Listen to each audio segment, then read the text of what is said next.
आज सुनते अच्छे विचार हैं। अपनी प्रसन्नता को मत टालो। प्रत्येक जीवित व प्राणी सुखी रहना चाहते हैं, चाहे वह धन, शक्ति या इंद्रिय सुख हो। तुम इसमें सुख के लिए लिप्त होते हो। कुछ व्यक्ति दुख से भी आनंद प्राप्त करते हैं, क्योंकि इसमें उन्हें प्रसन्नता मिलती है। सुखी रहने के लिए हम किसी वस्तु की खोज करते हैं, परंतु उसको प्राप्त करने के बाद भी हम सुखी नहीं रहते। इसीलिए विद्यालय जाने वाला एक छात्र ये सोचता है कि यदि वह विद्यालय जाता है तो वह और अधिक स्वतंत्र और सुखी होगा। यदि तुम विद्यालय के छात्र से पूछो कि वह सुखी है, तो वह कहेगा कि यदि उसे सेवा या नौकरी मिल जाए तो वो सुखी होगा। कोई व्यक्ति जो अपने व्यवसाय या सेवा योजन में लगा हुआ है, उससे यदि बात करोगे तो तुम्हें ज्ञान है कि वह क्या कहेगा। वह यह कहेगा कि उसे सुखी रहने के लिए एक जीवन साथी की आवश्यकता है। उसे जीवन साथी मिल जाता है, लेकिन फिर उसे सुखी रहने के लिए बच्चों की आवश्यकता होती है।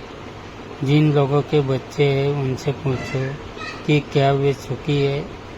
उन्हें कैसे चैन मिल सकता है जब तक कि उनके बच्चे बड़े न हो जाए, उनकी शिक्षा प्राप्त न करें और स्वयं अपने पैरों पर खड़े न हो जाए।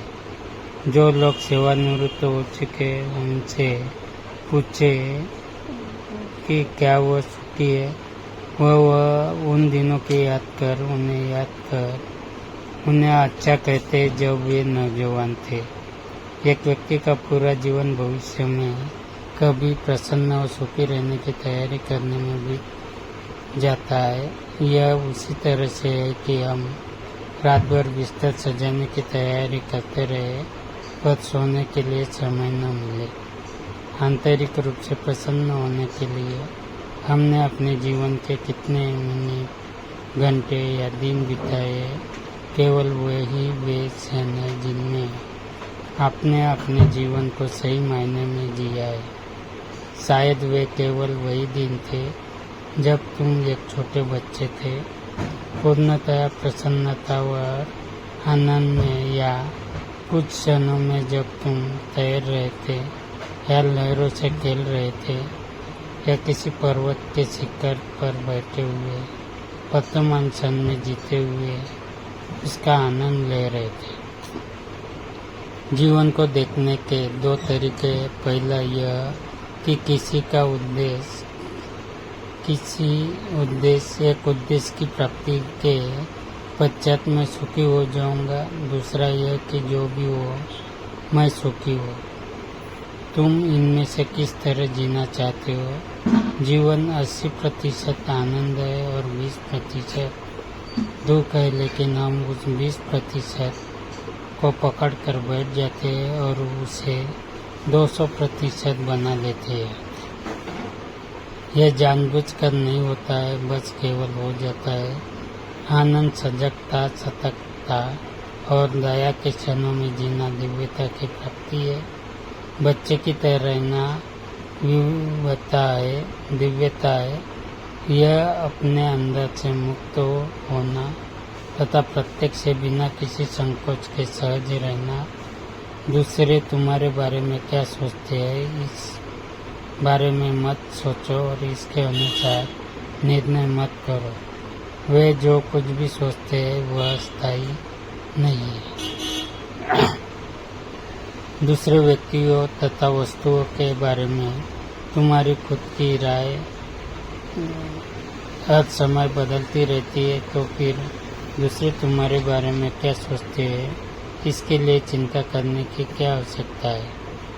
चिंता करने से शरीर, मन, बुद्धि और सजगता पर बुरा प्रभाव पड़ता है। यह वह बाधा है जो हमको अपने आप से दूर ले जाती है। यह हमारे अंदर भय पैदा करती है। भय प्रेम की कमी के अलावा कुछ नहीं है। यह अलगाव की तीव्र चेतना है। श्वसन क्रियाओं के द्वारा विश्राम से इन्हें नियंत्रित किया जा सकता है। तब तुम्हें इस बात का अनुभव होगा कि मैं सबसे प्यारा हूँ, मैं हर व्यक्ति का ही अंश हूँ। ये तुम्हें मुक्त कर देगा और तुम्हारा मन पूर्ण रूप से बदल जाएगा। तब तुम्हें अपने चारों तरफ अत्यधिक एकरूपता मिलेगी। एकरूपता के लिए ऐसा नहीं है कि तुम्हें शारीरिक रूप से इसे पाने के लिए कई वर्षों तक कई बैठकर साधना करनी हो। जब भी तुम प्रेम में हो और आनंद का अनुभव करते हो तो तुम्हारा मन वर्तमान में होता है। किसी स्तर पर किसी मात्रा में प्रत्येक व्यक्ति अनजाने में ध्यान करता है। ऐसे क्षण होते हैं जब तुम्हारे शरीर, मन और सांस में एकरूपता होती है। तब तुम योग को प्राप्त करते हो। जीवन जीने की कला वर्तमान क्षण में होती है।